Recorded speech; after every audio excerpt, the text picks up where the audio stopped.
بسم الله السلام عليكم ورحمة الله وبركاته تنكسر دواد عشرة تحنا اي سي دي الجاران قبتي اكثر كها عشر كمان توحين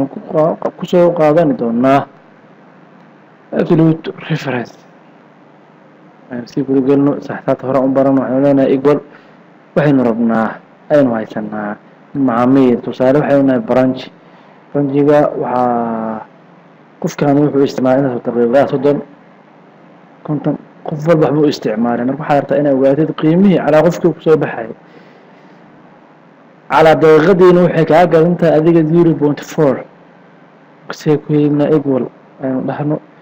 calaamadan saa horaan soo baranay kadib maxaynu leenahay lagu dhuftay calaamadan enter qofka meeqaynu karnaa $12 marka maxaanu samayn karnaa hadda waa jiidoonaa maxaan soo baxay uyada hadda inta kale waa 0 maxaa xaleema haddii aad samaysid mid walba qura aad dhahdidna aad wadidna adigoo buug ku qorto ayaa kaaga dhaamay idan maxaa kumita isticmaalaysid waxay kuusoo siyaadisay maxaa leh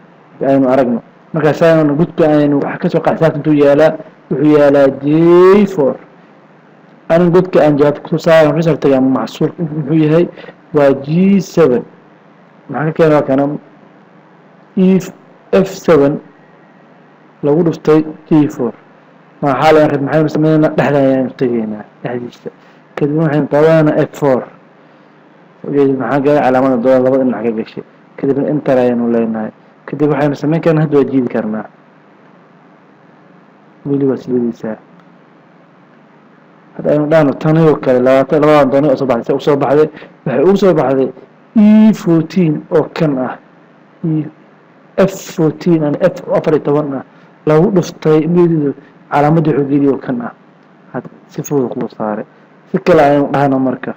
calaamadan waa gelinaysaa ama hadda waa jiidaysaa ama waxay karnaa calaamad markaysa ay noqoto laba mar keli waa ka ma shurtay